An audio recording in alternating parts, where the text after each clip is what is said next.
challenging the private sector to hire or train 100,000 unemployed post-9/11 veterans or their spouses by the end of 2013. And this builds on commitments that many companies have already made as part of the Joining Forces campaign championed by my wife Michelle and Dr. Jill Biden. The bottom line is this: we still have a long way to go and a lot of work to do to give folks the economic security and opportunity they deserve. And that begins with connecting Americans looking for work, including our veterans, with employers looking to hire. We know that too often our veterans and military spouses have had trouble finding jobs. But in these last 2 years, we couldn't be prouder that America's businesses, elected leaders, and people all across the country have joined together to help these men and women build their careers and support their families. Hiring veterans is good for business because it's the right thing to do. And these are also people who have specialized training in a variety of areas where it's economic for businesses to hire people like that. This program is definitely helping because one of the results of it is we had a lot of these companies coming to different military bases doing hiring conferences.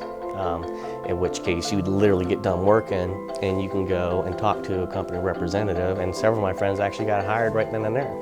Veterans bring a particular skill set to the field of teaching. And I do think, when President Obama refers to teachers as nation builders, I mean, many veterans have already served this country and now many are coming home. I think this is a perfect opportunity to continue to serve and help build this nation. Joining Forces has been a great partner in creating awareness and building momentum. Beginning Memorial Day, Walmart will hire any honorably discharged veteran within his or her first year off of active duty. We project we'll hire 100,000 veterans over the next 5 years. Joining Forces has worked with thousands of companies from all across the country. Everyone from Walmart, Xerox, and Convergys to organizations like the International Franchise Association and the Military Spouse Employment Partnership. And we couldn't be more grateful to all these businesses and organizations for stepping up on behalf of our military families. There you go. While the characteristics of your companies may vary, the character of your commitment to veterans doesn't have to. And whether you're in finance or technology or the food industry, every single one of you can ask yourselves that same question. What more can we do? And if you do that, I know that you can build on the 125,000 folks that we've already hired or trained. Because of Michelle Obama and Dr. Biden's initiative, I was able to get corporate America to see my leadership, management, and experiences and leverage it into a position within city. Military life's a lot different. You go directly in the military, you learn a lot of skills.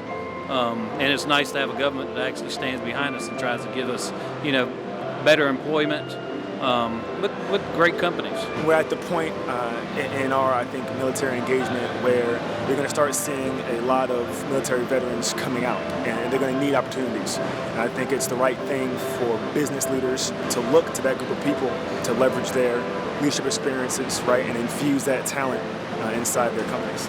This initiative has helped create an environment where employers are becoming more and more military friendly, and it's my observation that they're becoming more and more military spouse friendly. It's always hard to have to leave your career behind, but you do that as a military spouse. You go where your family goes. I found a website called the MSCP, which is the Military Spouse Employment Partnership, where various companies had jobs posted, and I put my resume out there and was hired on shortly after that. And it made the transition so much easier for me.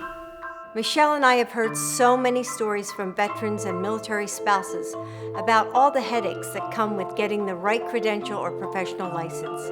So often, as they move from state to state or transition from the service to civilian life, these men and women are forced to take extra classes or pay hundreds of dollars in fees.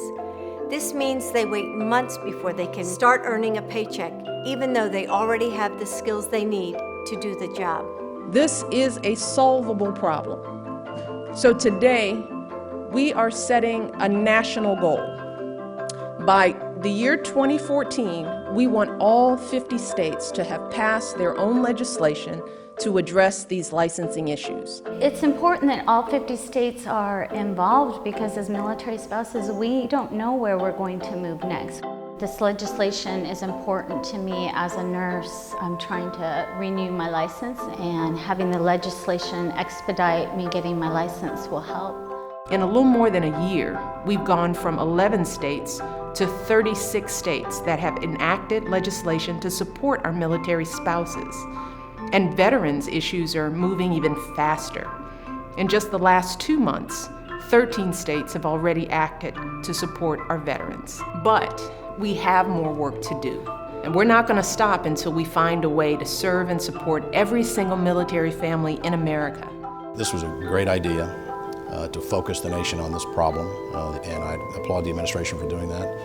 I think the business community, I know in particular our company, has responded, and we're really happy with the results of this project. So if you're a business leader looking to hire, or a veteran looking for a job, or an American who just wants to find a way to help, please visit our website, joiningforces.gov, and together we can serve our military families as well as they have served us.